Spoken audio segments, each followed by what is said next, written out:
பொதுவாக கேது அப்படின்னு எடுத்துட்டோம்னாலே மேம் வந்துட்டு உங்களுக்கு சுருக்கம்னு அர்த்தம். ஸோ கேது வந்து பிரம்மாண்டத்தை விரும்பவே மாட்டார். ஸோ ஆன்மீகத்துக்கும் கேதுவுக்கும் ஒரு தொடர்பு உண்டு. எக்ஸ்ட்ரீமான ஆன்மீக நாட்டத்தில் இருக்கவங்களும் இவங்க தான். எக்ஸ்ட்ரீமான சுக்கர தசா எடுத்துட்டோம் அப்படின்னா 20 வருஷம் இருக்க போகுது. அப்ப 20 வருஷமே நமக்கு நல்லது நடக்குமா கெட்டது நடக்கும்? திருமண வாழ்க்கை அப்படிங்கிறது மிகப்பெரிய ஒரு போராட்டமா இருக்கு. வாழ்ந்து கெட்டவங்கன்னு சொல்லுவாங்கல்ல, அந்த மாதிரி நிலைகள்னு கூட சொல்லலாம்.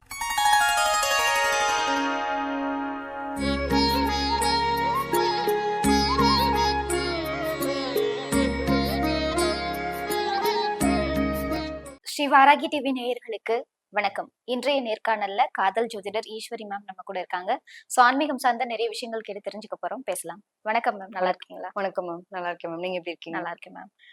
பொதுவா 27 நட்சத்திரங்களுக்கும் ஒவ்வொரு அதிபதி சொல்லுவாங்கல்ல.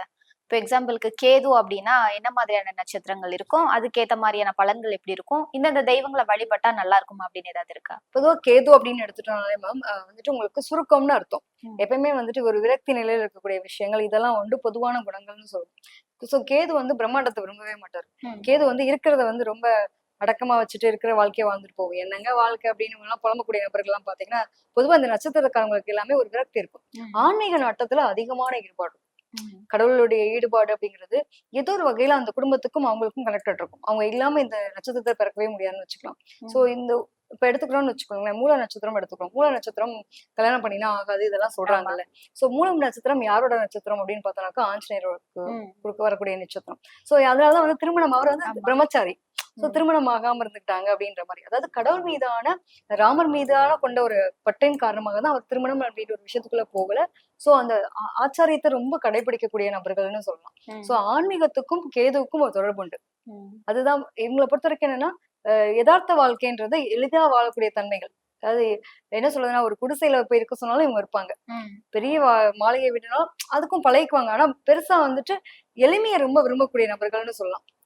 ஏன் வந்து விநாயகரை வந்து வழிபடணும், கேதுக்கு வந்து ஏன் விநாயகரை சொல்றோம் அப்படின்னாலுமே இந்த கேது அப்படிங்கிறது ஞானக்காரகன்னு பேரு. நிறைய என்ன சொல்லுவாங்கன்னா ரொம்ப புத்திசாலித்தனமா யோசிப்பார்ல, விநாயகர் எப்படி இருப்பாரு, முழு முதற் கடவுள் அப்படின்றாங்க.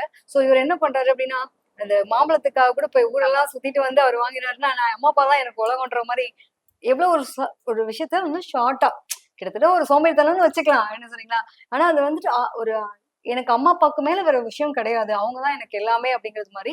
சோ இறைத்தன்மைங்கிறதுல இங்கேயே வந்து அழகா ஒரு பாடமா கொடுத்துருக்காங்க. சோ இவங்க எந்த ஒரு காரியமும் எடுக்கிறதுக்கு முன்னாடி எனக்கு ஒரு விஷயம் செய்ய போறேன் அப்படின்னா போய் விநாயகரை வழிபட்டுட்டு வந்து செஞ்சாங்க அப்படின்னா அவங்களோட லைஃப்ல ரொம்ப சக்சஸ் அப்படின்றது கிடைக்கும்.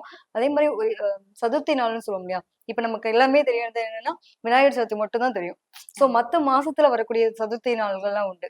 சங்கடகர சதுர்த்தி, சதுர்த்தி நாள்னு நிறைய விஷயங்கள் உண்டு. சோ அந்த மாதிரி சதுர்த்தி நாள் பார்த்துட்டு இப்ப விநாயகரை வழிபட்டுட்டு வந்தாங்க அப்படின்னா அவங்களோட வாழ்க்கையில மிகப்பெரிய வெற்றி அடையலாம். சோ அந்த மாதிரி வச்சுக்கோங்களேன். இந்த கேது அப்படின்றப்போ ரொம்ப எளிமையான இருக்கக்கூடிய ஆளு. வாழ்க்கை மீது பெருசா வந்துட்டு போராடி ஜெயிக்கணும் அப்படின்றதெல்லாம் கிடையாது. எக்ஸ்ட்ரீமான ஆன்மீக நாட்டத்துல இருக்கவங்களும் இவங்கதான். எக்ஸ்ட்ரீமான வாழ்க்கையில எதெல்லாம் கெட்டது அப்படின்னு சொல்றாங்களோ அத்தனையும் அனுபவிச்சு வெளியில வரணும்னு நினைக்கக்கூடிய நபர்களும் அவங்கதான். சோ ஒரு தப்பு, ஒரு பெண்ணிட்ட பேசக்கூடாது, இப்படி எல்லாம் அது நடைமுறை வாழ்க்கைக்கு அப்பாற்பட்டது அப்படின்னு எதோ சொல்றோமோ அதை வந்து முயற்சி எடுத்து செஞ்சு பார்ப்பாங்க. சோ எக்ஸ்ட்ரீமான 2 விதங்களும் இருக்கக்கூடிய நபர்கள் யாருன்னா அந்த கேதுவினுடைய நிலைகள் இருக்குங்கதான். சோ இந்த நட்சத்திரத்துல பிறந்தவங்களை பொறுத்த வரைக்கும் எடுத்தோடனே ஆரம்பமே வந்து கேது திசையா இருக்கும். சோ நிறைய வந்துட்டு அவங்க குடும்பத்துல வந்து ஒரு விஷயங்கள் நடக்கும்போது ஏதாவது ஒரு நல்ல காரியம் போது இங்க ஒரு சில நிகழ்வுகள் அனுபவங்களா கிடைச்சிருக்கும் அவங்களுக்கு. அதுக்கப்புறம் பாத்தீங்க அப்படின்னா வளர்ச்சி நோக்கி போகக்கூடிய நிலை உண்டு. அதாவது இவங்களுக்கு 2வது தசை வந்து பாத்தீங்க அப்படின்னா சுக்கிர தசையாகும். சோ அப்படியே அவங்க வளர வளர அவங்களுடைய வாழ்க்கையில ஒரு 6 வயசுக்கு மேல அவங்களுடைய வாழ்க்கை நல்ல மாற்றம் முன்னேற்றம் வந்து பார்க்க முடியும். சோ அப்படி பார்க்கும்போது இந்த கேதுவினுடைய நட்சத்திரம் எடுத்துட்டோம்னாக்கா அஸ்வினி, மகம், மூலம் இந்த நட்சத்திரங்களுக்கு அதிபதியே கேதுவா இருக்காரு. இவங்களுக்கான அதிர்ஷ்ட நிறம் அப்படின்னு ஏதாவது இருக்கா?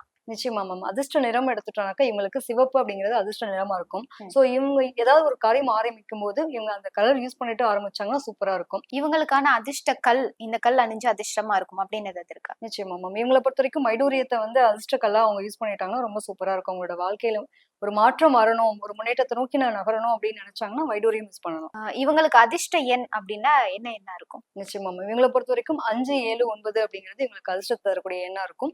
இந்த நாள்ல எந்த ஒரு முயற்சியும் எடுத்தாங்கனாலும் சரி, ஒரு வேலை வாய்ப்புக்காக ஒரு நல்ல யாருக்கூடயே போய் நம்ம கம்யூனிகேட் பண்றோம், நம்மளுடைய வாழ்க்கையில அடுத்த கட்ட நகர்வுக்கு அப்படிங்கும்போது இந்த மாதிரி தேதிகள்ல போய் அவங்க ஆரம்பிச்சாங்கனாலும் அந்த பேச்சுவார்த்தை ஒரு சுமூகமா முடியக்கூடிய நிலை கண்டிப்பா கிடைக்குங்க. இவங்களுக்கு வந்துட்டு இந்தந்த ராசிக்காரர்கள்லாம் கூட இருந்தா சக்சஸ்ஃபுல்லா இருக்கும் அப்படின்னா அது எந்த மாதிரியான ராசி? இவங்கள பொறுத்த வரைக்கும் கன்னி, துலாம், மகரம், மிதுனம், மீனம் இந்த ராசிக்காரங்க எல்லாம் ஃப்ரெண்டா அமைஞ்சாங்க அப்படின்னா அவங்க எல்லாம் கொடுத்து வச்சவங்கன்னு சொல்லலாம். சோ அவங்க வந்து அவங்களோட லைஃப்ல வந்து லாங் டேர்ம் இருப்பாங்க. இவங்களுக்கு ரொம்ப உபயோகமா இருப்பாங்கன்னு சொல்லலாம். அடுத்ததா சுக்கிரன். சுக்கிரனுக்குரிய நட்சத்திரங்கள் என்னென்ன? அதற்குரிய பலன்கள் என்ன? வாழ்க்கை முறை எப்படி இருக்கும்? பொதுவா வந்துட்டு இந்த சுக்கிர தசா எடுத்துட்டோம் அப்படின்னா 20 வருஷம் இருக்க போகுது. அப்ப 20 வருஷமே நமக்கு நல்லது நடக்குமா கெட்டது நடக்குமா அப்படின்னு ஒரு விஷயம் இருக்குல்ல.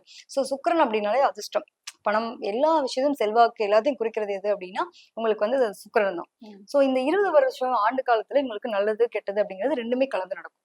எக்ஸ்ட்ரீமா போயிட்டு என்னதுன்னா யோசிக்கவே முடியாதுங்க. சின்ன வயசு தான். இப்பதான் அந்த பையன் வந்துட்டு பிறக்கும் போதே சுக்கிர தசை பிறந்துடும். அவனோட 20வது வயசுக்குள்ள அவன் வீடு வாங்கினான். காலேஜ் படிக்கும் போதே பாத்தீங்க அப்படின்னா ஒரு பெரிய ப்ரொமோஷன் கிடைச்சது. ஒரு ஆபீஸ்க்கு போறதுக்கு வந்துட்டு இவன் காலேஜ்லயே வந்துட்டு உனக்கு ஒரு ப்ரொமோஷன் மாதிரி அப்பயே வந்து கொடுத்தாங்க. பெரிய அளவுக்கு சாதனை படைச்சாங்க அப்படின்லாம் சொல்லுவாங்க. வீடு கட்டுவாங்க. சின்ன வயசுல வீடு கட்டினவங்க யாரு அப்படின்லாம் பாத்தீங்கன்னா சுக்கிர தசா காலத்துல நடக்கும். அது என்னன்னா அந்த எக்ஸ்ட்ரீமா நல்லதுன்னு சொல்றேன் இல்லையா, நிறைய பெண்கள் விஷயத்துல போய் அடி வாங்குறது, பெண்களுக்கு நிறைய ஃப்ரெண்ட்ஸ், லேடிஸ் வந்து ஃப்ரெண்ட்ஸா இருக்கிறது, அதுவே அவங்களுக்கு லைஃப்ல பிரச்சனையா மாறுறது. அதே மாதிரி பாத்தீங்கன்னா நோய் தொற்றுன்னு சொல்லுவாங்க. எனக்கு தெரிஞ்சு நான் பார்த்த வரைக்குமே இந்த சுக்கிர தசால பிறக்கிறவங்களுக்கு இளமையிலேயே வந்துட்டு இந்த சுகர் அப்படின்லாம் சொல்றோம்ல, சின்ன வயசுல சுகர் வருது. சோ அந்த நோய் தாக்கத்துக்கும் ஆளாறாங்க. சப்போஸ் அவங்க குடும்பத்துல வந்து அந்த மாதிரியான நோய் தாக்கம் இருந்துச்சு அப்படின்னா இவங்களுக்கும் அது லைஃப்ல வரதை பார்க்க முடியுது. சோ சின்ன வயசுலயே அந்த மாதிரி இருக்குது. இளம் வயசுல வந்துட்டு ஒரு முன்னேற்ற நிலையை நோக்கி நகர்றாங்கன்ற போது அவங்களோட குடும்ப வாழ்க்கைன்னு வரும்போது நிறைய அடி வாங்குறதும் இந்த சுக்கிரதச காலத்துல வாங்குறாங்க. சோ இந்த நட்சத்திரத்துல பிறந்தவங்களை பொறுத்த வரைக்கும் எப்படின்னா திருமண வாழ்க்கை அப்படிங்கிறது மிகப்பெரிய ஒரு போராட்டமா இருக்கு.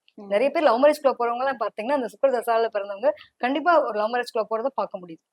அதே மாதிரி வந்து ஏதோ ஒரு மர்மமான நோயின்னு சொல்லுவாங்கல்ல, அவங்களுக்கும் அல்லது அவங்க குடும்பத்திலயும் சம்திங் ஏதாவது தொந்தரவுகள் அப்படின்றது இருக்கிறதையும் நான் பாக்குறேன். நம்ம பாக்குற வரைக்குமே ஜாதக ரீதியா அனலைஸ் பண்ணும்போது குறிப்பிட்ட வயசுலயே சின்ன வயசுலயே வந்துட்டு ரொம்ப நல்லா சொல்லுவாங்க இல்லையா, ரொம்ப சீக்கிரமே நல்லா வாழ்ந்தாங்க. சீக்கிரமே வந்து நோய் தொற்றுக்களுக்கு எல்லாம் ஆளாகிறதுங்க பாத்தீங்க அப்படின்னா இந்த நட்சத்திரத்துல இருக்கக்கூடிய நிலைகள் உண்டு. சோ இவங்களுக்கு என்னென்ன கரெக்டான கடவுளை வழிபடுறது, அவங்களோட மூதாதைகள் சம்பந்தப்பட்ட விஷயங்கள், என்ன நோயினால ஏதாவது பாதிக்கப்பட்டிருந்தாங்க அப்படின்னா அதுல கொஞ்சம் விழிப்புணர்வு அவங்க இருந்துக்கணும். இவங்களுடைய உடல் ஆரோக்கியம் அப்படிங்கறத இவங்க அக்கறை எடுத்துக்கணும். ஏன்னா நிறைய பிஸி ஷெட்யூல்ல வயசுக்கு மீறின பக்குவம்னு சொல்லுவாங்கல்ல. சோ எல்லா வாய்ப்புகளையும் தேடி இவங்க வந்துட்டு ஒரு சின்ன வயசு பையன் தான், ஆனா அவனோட மெச்சூரிட்டி லெவல் பயங்கரமா இருக்கும். சோ அது வந்து எல்லா விதத்திலுமே வச்சுக்கோங்களேன். ஒரு ஹார்மோன் இம்பேலன்ஸ் சொல்லுவாங்க இல்லையா, ரொம்ப வந்துட்டு ஹார்மோனை வந்து அதிகமா சுரக்கிறதுமே அவங்களுக்கு வந்து பிரச்சனை தானே. ஒரு குறிப்பிட்ட வயசுல என்ன பக்குவம் வேணுமோ அந்த குழந்தைத்தனம் இருக்காது. இவங்க எல்லாம் வந்துட்டு ரொம்ப உல்லாச வாழ்க்கை, ஜாலியா இருக்கக்கூடியது, அந்த மாதிரியான ஒரு ஹாப்பியான ஒரு மொமெண்ட்ல இருப்பாங்க. அதாவது வாழ்ந்து கெட்டவங்கன்னு சொல்லுவாங்கல்ல, அந்த மாதிரி நிலைகள்னு கூட சொல்லலாம். கிட்டத்தட்ட என்ன முன்யோகம் பின்யோகம்ன்றப்போ இவங்க எல்லாம் முன்னாடி அந்த யோகத்தை அனுபவிச்சிருவாங்க, பின்னாடி நிறைய அனுபவங்கள் இருக்கும். சோ இவங்களை பொறுத்த வரைக்கும் வரும்போது சேமிக்க வச்சு கத்துக்கிட்டாங்கன்னா அவங்களுக்கு ரொம்ப நல்லா இருக்கும்னு வச்சுக்கலாம். சோ இந்த பொருளாதாரம், பெண் சம்பந்தப்பட்ட பிரச்சனை எங்களுக்கு ஒரு மிகப்பெரிய ஒரு பிரச்சனையா இருக்கும். சோ இதை ரொம்ப அவங்க கவனமா ஹேண்டில் பண்ணி வரணும். 20 வருஷத்துல நமக்கு சுக்கிரதசை நடக்குது அப்படின்னா கண்டிப்பா ஒரு அவப்பெயர், ஒரு அவப்பெயருக்கு ஈக்குவலா அந்த பக்கம் வந்துட்டு ஒரு ஒரு புகழடையக்கூடிய நிலை ரெண்டுமே இருக்கும்.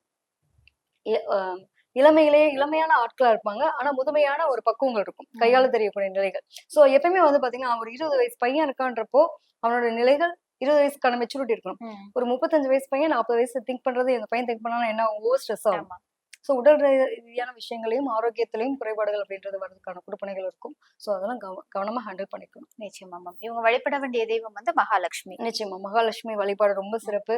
வெள்ளிக்கிழமை தோறும் வந்துட்டு இவங்க போய் மகாலட்சுமி வழிபட்டுட்டு வந்தாங்களும் சரி, அது மாதிரி அபிராமி அந்தாதி பாடுறது, இதெல்லாம் உங்களுக்கு ஒரு நல்ல வாழ்க்கையில மாற்றத்தை முன்னேற்றத்தை தரும். இவங்களுக்கான அதிர்ஷ்ட எண் அப்படின்னு எதாவது இருக்கா? இவங்களுக்கான அதிர்ஷ்ட எண் எடுத்துட்டோம் அப்படின்னா 3, 6, 8 இவங்களுக்கு வந்து ஒரு அதிர்ஷ்டத்தை தேடி தரக்கூடிய நாள். இந்த தேதிகள்ல இவங்க எந்த செயல் செஞ்சாலும் அது அவங்களுக்கு ஒரு வாழ்க்கையில ஒரு நல்ல ஒரு நிலையை கொண்டு போய் கொடுக்கக்கூடிய தன்மையை பார்க்க முடியும். அதிர்ஷ்ட நிறம் இவங்களுக்கு வந்து வெண்மை நிறம் வந்து ரொம்ப அதிர்ஷ்டத்தை தரக்கூடிய நிறமா இருக்கு.